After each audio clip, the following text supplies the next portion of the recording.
Update. Am I the a-hole for responding to my father's request for a relationship with a PowerPoint? Original post. If I'm the a-hole here, I'll own it. I'm not sorry. But it would be good to know because the rest of my family thinks this went too far. My 24 female mom died when I was 7 from leukemia. I have very few memories of her from before she was sick, and I didn't get to spend a lot of time with her in her last year. But she was an artist, and until she couldn't anymore, she would make me little collages when she was in the hospital with drawings and photos and messages for me. My grandmother put them all in a book for me after she died. I wanted to be like my mom, and my counselor thought it would help, so I started a journal where I would do kind of a similar thing. And I've done at least 1 page a week all these years ever since my mom died. More when I miss her or have something hard going on. So, I have a kind of unique record of my mental state over the last 16 years. My father remarried when I was 9. My stepmother really leaned hard into the "I'm your mom now," and my father didn't stop her.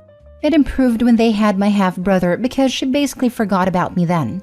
Unfortunately, he got cancer when he was 3, and I pretty much ceased to exist for my father. He was either working or gone with my brother, but I spent all my teen years mostly at home alone or with my grandparents.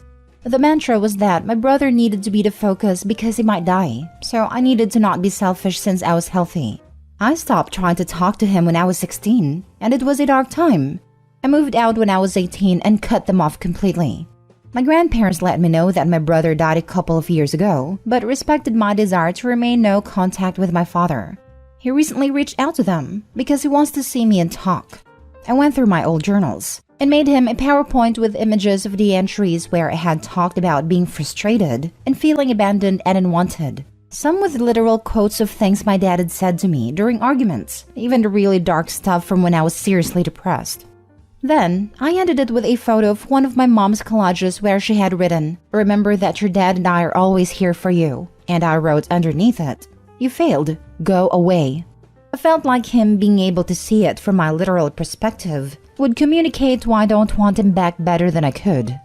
Evidently it worked, but a little too well, because I've been bombarded by family telling me that it's understandable that I don't want to see him, but what I sent gutted him, and he's completely fallen apart after reading through it, and it was unnecessarily cruel. Maybe it was. I know my bar for that is kind of weird sometimes. So, am I the a-hole? Edit. A couple of follow-up notes since it came up to comments. 1. I loved my brother. I don't resent him. He was a good kid and I wish he was still with us. None of this is his fault. To me, it is completely my father's and to a lesser extent, stepmother's. The parents prevented me from spending time with him as he got sicker. So I wouldn't have been allowed to be there for him even if I had been able to, which I wasn't towards the end because I was also struggling to stay alive. 2. I have empathy. I understand what my father lost. I was there. I also lost same people plus effectively my father. Even so, to me there was no excuse for completely shutting your own kid completely out of your life, while also preventing them from getting any kind of help. I understand depression and freezing up. I've been there. And I still, even not being an adult, managed to consider the impact of my behavior on other people. If he was that bad off, he should have given me up to be raised by someone else. My mom's parents asked, and he wouldn't agree to let me stay with them full time. I could have had a dad that was able to occasionally tell me he loved me, even if it was just a text message. Alternatively, I could have lived with my grandparents and had people around me who cared about me every day, even if that wasn't my father. I got neither, and every request for help of any kind was met with "suck it up." I can empathize with having to function while breaking down inside, but I can't empathize with what he did. 3. I gather from relatives, who have backed off after some hard boundary setting, that my father and stepmother split not long ago and are in divorce proceedings, which is why he reached out now, and why the rest of the family was upset with how I responded at a time. He wasn't in a good place already. I've told them that if they care about him, to encourage him to keep away from me, refuse to pass on any messages, and try to get him into inpatient care or something if they're that worried he's going to do something rash. I don't want anything to do with him, and I've told them that I don't want to hear about anything that happens after this point, but the rest of his family love him, so for their sake I hope he pulls himself together. Now for the top comments before reading the update. Not the a-hole. I have a saying, if the truth about your conduct paints you in a bad light, the problem isn't with the truth, it's with your conduct. If the truth hurts your dad, it's his own to deal with and not on you. I like to say, if the truth hurts, you deserve it. In my experience with narcissists, that doesn't resonate the same way, which is why I started saying it the other way. Doesn't stop them from trying to gaslight the situation. It didn't happen that way, etc. So when you show proof and tell them their conduct is the problem, not the truth, it helps take the wind out of their sails. It's not a surefire thing with narcs, but it really helps deflate them. Not the a-hole in the slightest. You told your dad how you felt, and it made him have to confront his failure as a parent. It is not your fault he neglected you. He is upset because he knows that what you put in a PowerPoint is the reality of how he treated you when you were just a child. Now that the truth is out and you have reestablished no contact, I hope you are able to let go of some of the anger you have at him and know that you did nothing to cause how he treated you. I'm no contact with my dad, and I have been able to find a lot of peace in the life I have built without him. I hope for the same for you. Not the a-hole. How arrogant of OP's family to expect OP to cover up OP's feelings for your terrible father. Now for the update. A bunch of people have been asking for an update, so I'm doing it here instead of on the main sub because the original blew up more than I want to deal with again. I had a talk with my paternal grandparents over Christmas vacation and showed them the PowerPoint. They had no idea that things were as bad as they were, or that I was actively self-harming at a time, and that the accidents I had as a teen were not really accidents. So while they think it was still dangerously harsh under the circumstances, they understand better where I'm coming from, admitted that my father messed up big time, and that the family should have been more involved with me, instead of just supporting him and my brother. They said that on the surface they thought I was fine and just having trouble adjusting, but if they had known about the things described in the journal, they would have insisted my father get help. They do want me to reconcile with him, but they understand why it might be too late for that. So they've agreed not to bring him up unless I do first, and not pass on information either way. So that was actually productive. As for my father, I know a lot of people think I'll regret it if I don't reconcile/forgive/whatever, but I'm not so sure that's true. I've tried to imagine a conversation with him that wouldn't make things worse, and I can't. Best case scenario? He's sorry and has a good grovel, but honestly, I think hearing that would just make me hate him more. Worst case scenario, nothing has really changed and I have to walk away before I end up with an assault charge. I also just can't imagine any real benefit or function to having him in my life, so reconnecting seems like a lot of work for no gain. As far as forgiveness, I don't know if that's actually possible. Apathy maybe. As far as I know, he's alive. I've made it super clear that anyone who tries to give me information about him that I don't request will also get the chop, so I'm probably not going to get any further updates. I'd rather just go back to forgetting he exists. For me, I'm probably as fine as I'm going to be. I have therapy and meds, so I can pass for a functional human most of the time. My deal with myself is that I have to at least stick around until my maternal grandparents pass so they don't hurt and I can wrap things up for them. So in the meantime, I'm working on finding other ways in Detra. Spites, possibly.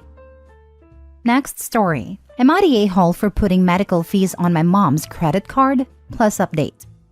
Original post. I, female 25, was given temporary guardianship of my baby sister, female 15, for 6 weeks in the fall, while my parents, male 48 and female 46, had to be overseas for several reasons. Our parents left me with mom's car and keys, as well as her credit card for any expenses I might run into. On the first day that she stayed with me, my sister told me she had been having really bad tooth pain for a few weeks now. She was chewing only in one side of her mouth and sort of hesitant to eat. I told her I'd set her up a dentist's appointment, and I did make her one later in the week, but the next day she had a fever, and her face looked somewhat swollen on that side. Plus, she said her pain was much worse. So I called the dentist again and they were able to see her that day. It ended up being an infected abscess. We needed to pull the tooth, drain the abscess, and get her antibiotics. My parents' insurance covered a lot of it, but I wasn't sure about what to do about the rest, and my parents weren't answering the phone all day due to time zone difference.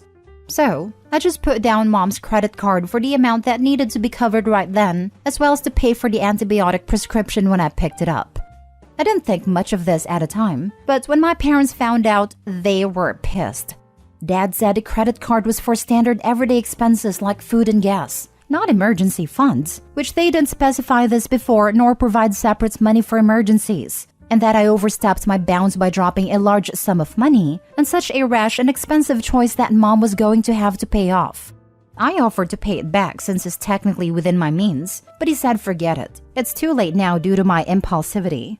Mom also made an offhand comment about how I didn't triple check to make sure my sister actually needed medical attention, rather than trying to get out of school.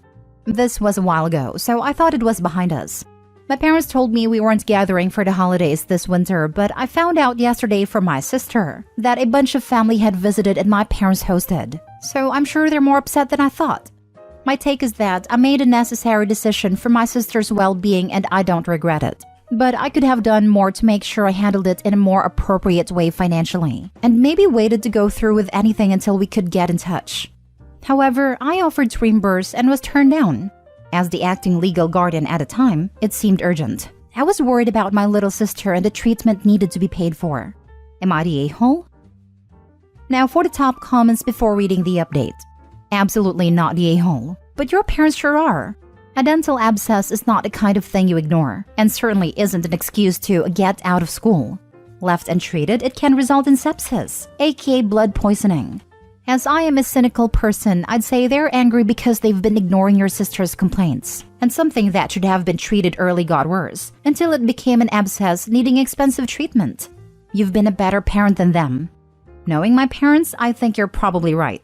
But knowing my sister, I think there's a solid chance she didn't even bother telling them because she knew I was going to be her temporary guardian soon. I've had to help her get antibiotics for UTIs and stuff before. They're good parents in literally every other aspect, but this is a real and serious issue I have with the way they raised us. Good parents don't medically neglect their kids. Not the a-hole. Do your parents realize that your sister could have died if the abscess was not dealt with? It's a pretty serious thing when you get an infection so close to the sinuses and brain, especially if it was an upper tooth. It was damn serious and you did the right thing. What would your parents have done if they were there? Let your sister get sicker and end up in hospital or worse? In fact, they're probably negligent if they don't take her for regular checkups. Our parents are alright, but they tend to be weird about medical stuff. They don't actually believe us or act like we're making it out to be worse than it really is. I can count on one hand the number of times I went to the dentist before moving out, and I've helped my sister access treatment when our parents wouldn't on several occasions, but nothing like this before. Assuming their stance hasn't changed, they said that I should have waited to take her in until I got in touch with them and talked out payment options. They were insistent that the problem was how I paid. They just also made multiple comments about being impulsive or not believing her right away. I get that maybe it messed with her credit, but I thought we had established payments before they even left.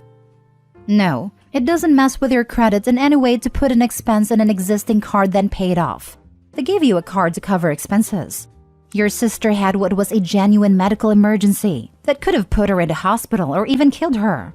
You say this isn't new behavior, that your parents have always been funny about medical issues, and didn't always take you to be treated when they should have. That can be considered abuse. You're not the a-hole, and quite honestly, the fact that you think you might be tells me that your parents have not quite been the good people you say they were. By the way, I'm a 43 male with a daughter. I know kids sometimes lie about illnesses to avoid going to school or something, but in general, you can tell when that's likely the case. If my daughter says she's sick or something hurts or whatever, I talk about it with her, and I take whatever action seems appropriate. This is how things like this should be handled. And now for the update. The other night, I talked to my sister a bit about what happened, and she said Mom and Dad didn't tell her they weren't inviting me to Christmas. When she asked where I was on Christmas morning, my dad told her I wasn't able to make it. She knew that was BS because I have told her for sure if something came up. And when she got a chance to talk away from all the visiting family, she let me know what was up. After we called, she apparently got pretty worked up and decided to confront our parents about not inviting me, and pressed really hard on the subject of the credit card, and that they're still mad that I kept her from dying while I was her guardian.